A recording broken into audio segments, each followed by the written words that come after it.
पण सत्य शोधायचं कसं? न्यायासाठीचा प्रवास सोपा आहे का? तुमच्या हक्कांची संपूर्ण माहिती आहे का? कायद्याचे गूढ उलगडणार, सत्य समजावून सांगणार तज्ञ वकील, महत्त्वाच्या कायद्यांपासून ते गुंतागुंतींच्या प्रकरणांपर्यंत स्पष्ट उत्तर, ठोस मार्गदर्शन, एक व्यासपीठ जिथे प्रत्येक प्रश्नाला मिळेल योग्य उत्तर. लवकरच येत आहे कायद्याचा नवा कट्टा, फक्त BBS न्यूज नेटवर्क 24 तासवर, जिथे प्रत्येक शब्दाला असतो न्यायाचा आधार.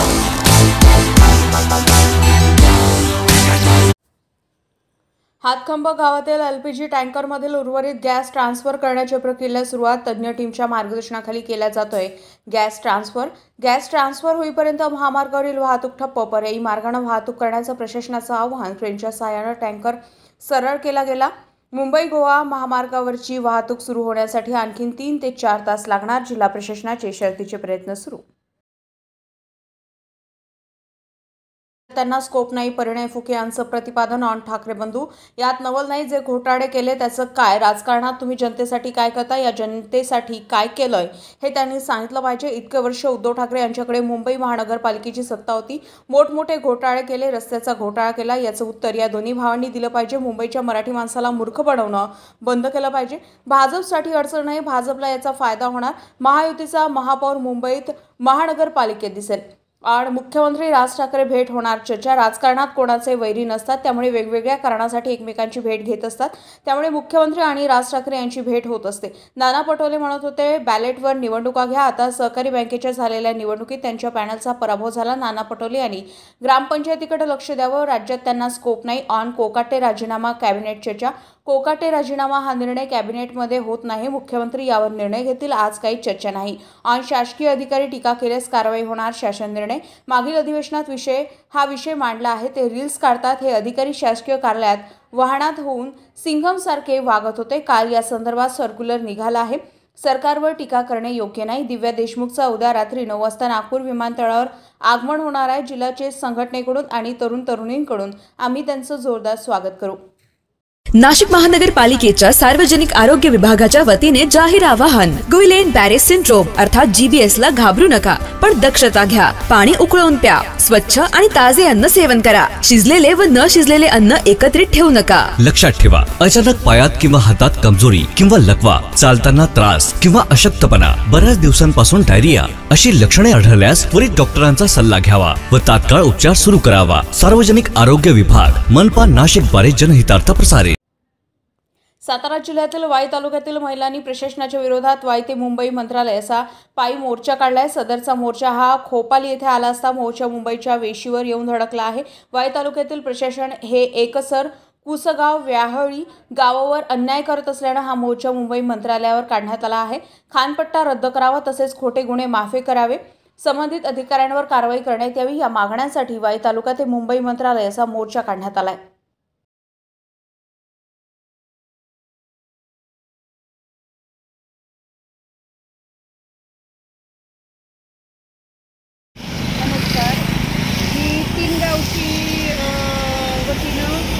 गावाकडून मंत्रालयाकडे हा मोर्चा नेत आहे. आम्हाला गावकऱ्यांना खूप खडी प्रेशरचा त्रास झाल्यामुळे आणि आमच्या जवळजवळ 45 लोकांवरती गुन्हे दाखल केल्यामुळे आणि प्लस जे आमच्या भागात प्रशासन आहे ते खूप भ्रष्ट आहे, त्यांच्या विरोधात आमचा हा लढा आहे. आम्ही पुढे खोपवलीत आहे. आता पुढे आम्ही पुढच्या मुक्कामाला जाणार आहोत. तरी आमचा लढा असा चालू राहणार आहे. आमच्याकडे कुठलेही मंत्री, कुठलेही आपल्या सातारा जिल्ह्यामध्ये जवळजवळ 4 मंत्रिपदं आहेत. त्यातले एकही मंत्रिपदांना आमची मंजुरी अजून दिली नाही की तुमच्या ह्या मागण्या आहेत त्या आम्ही लेखी स्वरूपात तुमच्या हातात देतो आणि भगिनीनं तुम्ही माघारी जा, असा कुठलाही वाली आम्हाला भेटलेला नाही. त्यामुळे आम्ही हा मोर्चा असा सतत पुढे नेणार आहे. आमचा तालुका वाई, जिल्हा सातारा. आमच्याकडे मेन मकरंद आबा पाटील हे आहेत मंत्री आणि त्यांना वारंवार आम्ही सांगितलं असता त्यांनी आमची काही दखल घेतलेली नाही. फक्त आम्हाला येतात, आमचा क्रशर हा रद्द करण्याच्या ऐवजी स्थगिती देतात. ते आम्हाला मान्य नाही. आम्ही ते फेटाळून लावलेलं आहे. आमचा रद्द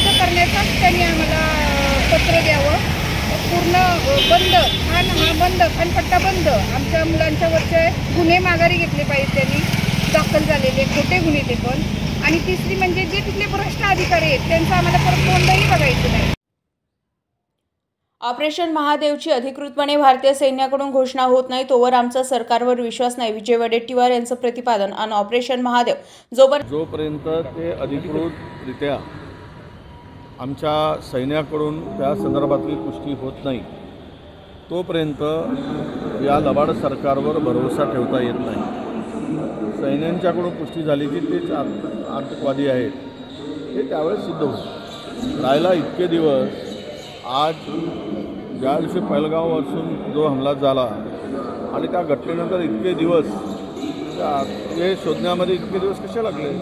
आम्ही सीमापार जाऊन ऑपरेशन सिंदूर करून आलो आणि देशामध्ये असलेले लपून असलेले आतंकवादी शोधताना आम्हाला वेळ जातो. याचा अर्थ की जी चर्चा सुरू झाली, चर्चा सुरू झाल्यानंतर हे मारलं गेल्याचं जो काही दाखवलं गेलं जात आहे, त्यामुळे अधिकृतपणे यावर आम्ही तरी विश्वास ठेवत नाही जोपर्यंत सैनिक, आपल्या सैन्य, भारताचे सैन्याकडून त्याची पुष्टी होत नाही. कोकाटेंच्या राजीनाम्याबाबत तुम्हाला का सांगू असं अजितदादा म्हटलेले आहे.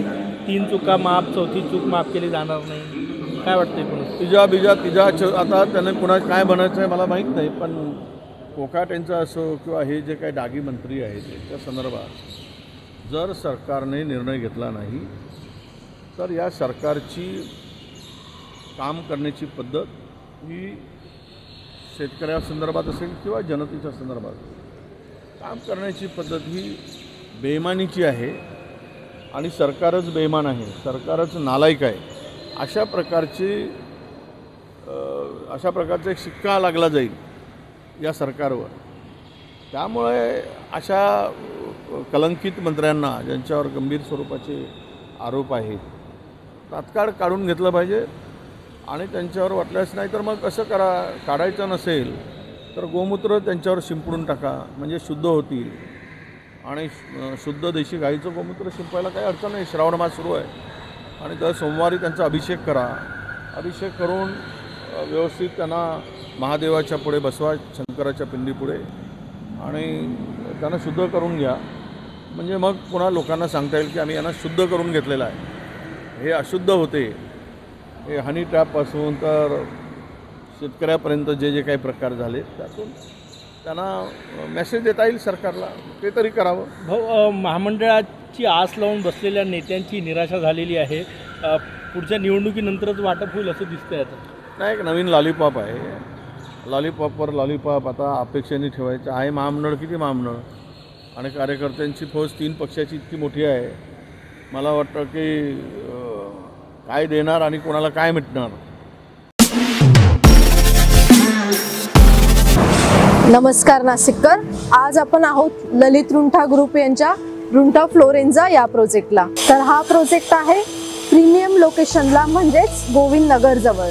या प्रोजेक्टमध्ये आपण 20हून अशा लक्झरियस ॲम्युनिटीज दिलेल्या आहेत, जसे की वॉकिंग ट्रॅक, मल्टीपर्पज हॉल आणि यासारख्या भरपूर अशा युनिक ॲम्युनिटीज.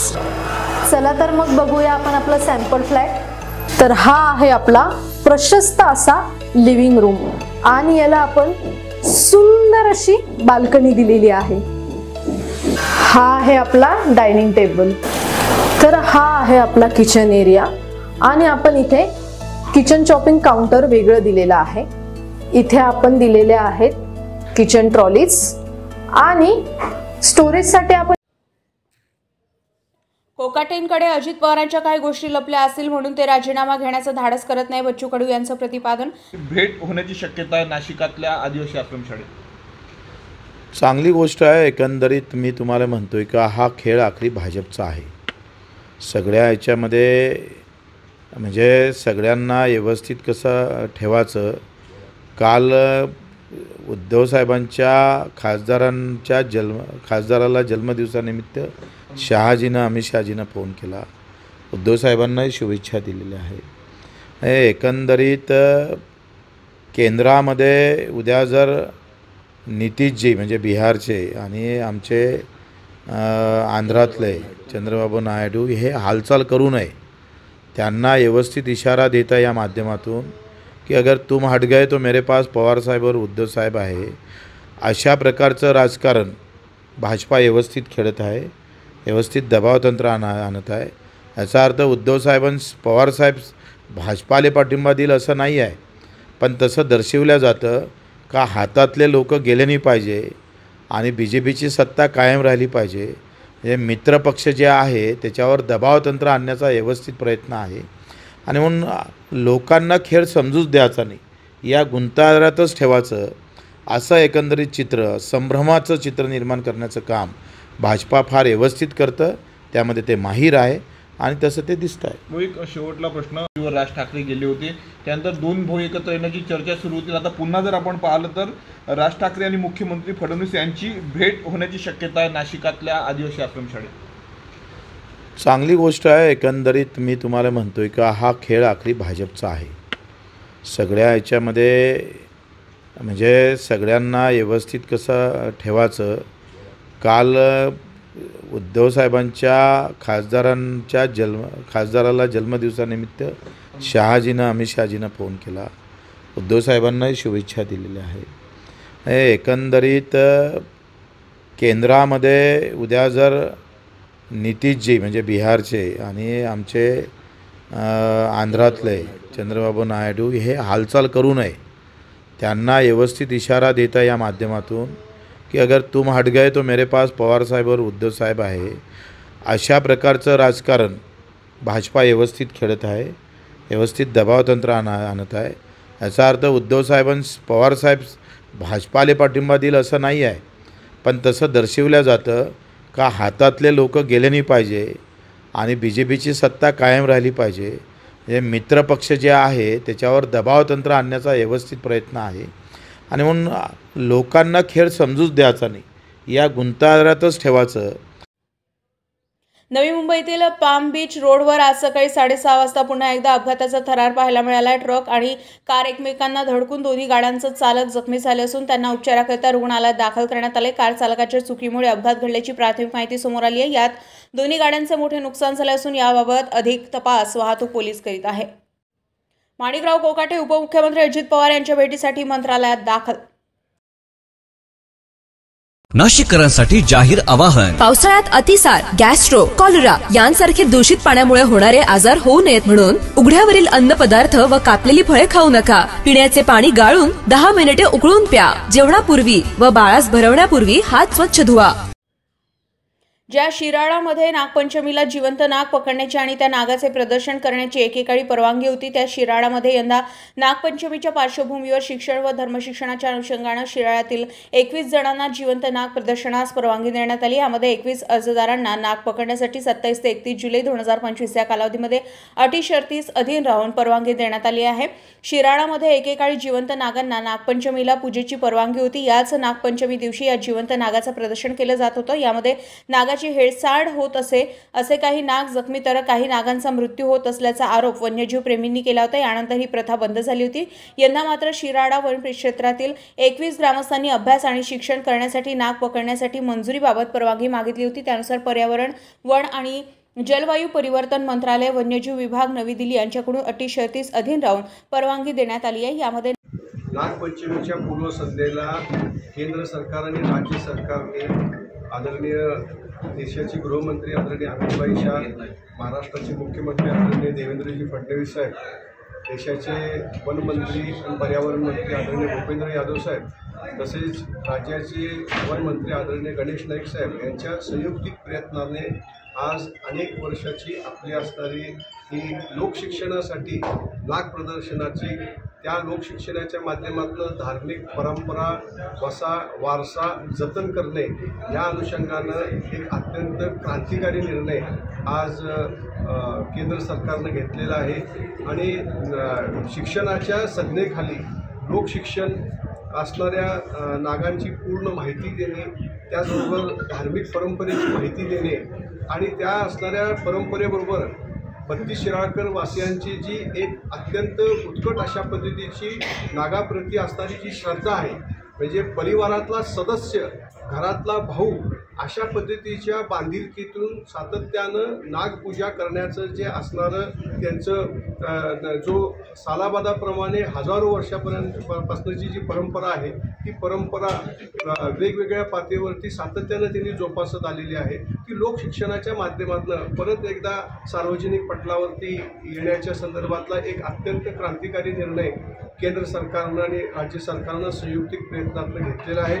मी या निमित्तानं माझ्या वतीनं सर्व असणाऱ्या माझ्या नागभक्तांना, श्रद्धाळूंना, भाविकांना सांगतो की गोरक्षनाथ महाराजांच्या अंबामातेच्या पदस्पर्शानं पुनीत झालेल्या ह्या 32 शिराळा गावामध्ये आपण संयतपणानं एक लोकचळवळ म्हणून लोकशिक्षणाची एक अत्यंत महत्त्वपूर्ण अशा पद्धतीची आपली जबाबदारी म्हणून मी अगदी विनंतीपूर्वक आपल्याला सांगतो की आपण आपलं आचरण आणि आपले जे संस्कार आहेत ते अशा पद्धतीनं इथं या निमित्तानं प्रतीत करावे की देशामधले असणारे समस्त सर्व जे भक्त आहेत त्या भक्तांना सुद्धा असं वाटावं की एक वेगळ्या पद्धतीच्या आपुलकीनं हा असणारा सण सोहळा ही लोकशिक्षणाची चळवळ जी आज सुरू झालेली आहे ती लोकशिक्षणाची आणि धार्मिक शिक्षणाची चळवळ जी आहे ती चांगल्या पद्धतीनं रूप घेऊ लागलेली आहे. आणि त्या अनुषंगानं मी मनापासून परत एकदा सर्व माझ्या असणाऱ्या श्रद्धाळू भाविकांना, माझ्या असणाऱ्या सर्व आप्तस्वकीयांना ह्या निमित्तानं विनंती करतो की आपण एक अत्यंत चांगल्या पद्धतीनं उल्हासात, आनंदात, उत्साहात आणि धार्मिक रूढी परंपरेला अधीन राहून हा आपण सोहळा साजरा करावा. आणि या सोहळ्याच्या माध्यमातून आपल्या असणाऱ्या शिराळा गावाला, 32 शिराळ्याला, शिराळा विधानसभा मतदारसंघाला एक अनन्यसाधारण अशा पद्धतीचं महत्त्व या सणाच्या माध्यमातून जे अनेक वर्षापासून आपलं जे होतं ते परत एकदा पूर्ववैभव आपल्याला प्राप्त करण्यासाठी आपण सगळ्या मंडळींनी आपले सगळ्यांचे संयुक्तिक प्रयत्न करावेत. आणि माझं तर म्हणणं आहे की केंद्र सरकारला मी विनंती करणार आहे, राज्य सरकारला मी विनंती करणार आहे की हा सोहळा हा जागतिक पातळीचा सोहळा जो आहे तो जागतिक पातळीच्या सोहळ्याच्या दर्जाप्रमाणे जर आपण साजरा केला तर मला असं वाटतं की देशाचं असणारं धार्मिक पर्यटनाचं केंद्र हे शिराळा होईल. आणि धार्मिक पर्यटनाचं जर केंद्र शिराळा झालं तर अंबामातेच्या आणि गोरक्षनाथ महाराजांच्या आशीर्वादानं निश्चितपणे एवढी रेलचेल वाढेल भाविकांची, श्रद्धाळूंची, आपल्या असणाऱ्या सर्व सहकाऱ्यांची की त्या माध्यमातून एक अनन्यसाधारण अशा पद्धतीचं वैभव आपल्या ह्या विभागाला, आपल्या ह्या गावाला आणि परिसराला मिळू शकेल. आणि ते वैभव जे आहे ते वैभव आपल्याला मिळवण्यासाठी आपण सगळ्या मंडळींनी संयमानं हा सोहळा जो आहे लोकशिक्षणाचा आणि त्याचबरोबर आपल्या धार्मिक परंपरा जतन करण्याचा आपण साजरा करावा. उद्यासुद्धा आपल्या असणाऱ्या मिरवणुका असतील, सरकारचे जे नियम आहेत त्या नियमाला आपण अधीन राहू. आणि त्याचबरोबर या असणाऱ्या तुमच्या आजच्या निर्णयाच्या माध्यमातून जे संकेत फॉरेस्ट विभागानं, पोलीस विभागानं, महसूल विभागानं आपल्याला घालून दिलेले आहेत त्या संकेतांचं कृपया आपण तंतोतंत पालन करा. नाथ लीलामृत असेल, करवीर महात्म्य असेल, समर्थ रामदासांच्या असणाऱ्या ज्या काही काव्यपंक्त्या असतील, वेगवेगळ्या असणाऱ्या महाराष्ट्र गॅजेटच्या माहित्या असतील, लोकशिक्षणासाठी आपल्या असणाऱ्या नागराजाची सगळी जी माहिती आहे ती सगळी माहिती या निमित्तानं तुम्ही आपल्या असणाऱ्या त्या तुमच्या स्टेजच्या माध्यमातून किंवा तुमच्या असणाऱ्या त्या ठिकाणाच्या माध्यमातून आपण दाखवावी. आणि त्या माध्यमातून आपण केंद्र सरकारच्या असणाऱ्या ह्या भावनेचा आदर करतो, केंद्र सरकारच्या संकेताचा आपण आदर करतो आणि त्याचबरोबर धार्मिक परंपरा जतन करण्यासाठी आपण ही चळवळ जी आहे ती चळवळ पुढे नेऊ पाहतो. अशा पद्धतीचा एक चांगला सकारात्मक संदेश हा देशभर जावा, महाराष्ट्रभर जावा. आणि मी परत एकदा सांगतो, एक जगातलं एक धार्मिक पर्यटन केंद्र म्हणून 32 शिराळा हे नावारूपास आलं तर मला वाटेल की सगळ्यात मोठं आपण विजय त्या दिवशी आपण मिळवू. आणि तो विजय निश्चितपणे, तो यश आपण निश्चितपणे मिळवायचं आहे या निमित्तानं माझी भावना इथं या निमित्तानं व्यक्त करतो. कल्याण सगळीकडे कचोरी टेकडीवर माती खचल्यानं 6 घरांच्या मागील भिंतीचा भाग कोसळल्याची घटना काल सकाळच्या सुमारास घडली होती. या घटनेनंतर केडीएमसी ॲक्शन मोडवर आली असून आज या चाळी जमीनदोस्त करण्यात आल्या. तसेच ही चाळ अनधिकृत असून या चाळीच्या मालकाविरोधात देखील गुन्हा दाखल करण्यात येणार असल्याची माहिती केडीएमसीच्या सहाय्यक आयुक्त हेमा मुंबरकर यांनी दिली. कल्याणपूर्व कचोरी टेकडीवर असलेल्या 6 रूमच्या खालची माती ढासळल्यानं या घरांच्या मागील भाग काल सकाळी 7 वाजताच्या सुमारास कोसळला होता. सुदैवानं त्यांच्या खाली घरे नसल्यानं मोठी दुर्घटना टळली आहे. घटनेची माहिती मिळताच केडीएमसीच्या पथकानं घटनास्थळी धाव घेत या घरांमध्ये राहणाऱ्या नागरिकांची तात्पुरती राहण्याची व्यवस्था केली. या चाळीला महानगरपालिकेने जून महिन्यातच नोटीस दिल्या होत्या। या घराखालची माती खचत असल्यानं सुरक्षेच्या दृष्टिकोनातून केडीएमसीच्या सहाय्यक आयुक्त या चाळी रिकाम्या करत या चाळी जमीनदोस्त केल्या। यामुळे महसूल विभागामार्फत पंचनामा करण्यात आला। या चाळ मालकाविरुद्ध गुन्हा दाखल करण्याची कारवाई करण्यात येणार आहे। तसेच पावसाळ्यात टेकडीवरील धोकादायक घरे त्वरित रिकामी करण्याचं आवाहन केलंय। कल्याण पूर्वेत भाजप पदाधिकाऱ्यांचे रास्ता रोको आंदोलन। कल्याण पूर्वेतील पाण्याच्या समस्येच्या विरोधात भाजपच्या पदाधिकाऱ्यांनी कार्यकर्त्यांनी सकाळपासून आंदोलन सुरू केलं होतं। मात्र प्रशासन लक्ष देत नसल्याने रास्ता रोको करत प्रशासनाचा निषेध व्यक्त करण्यात आलाय।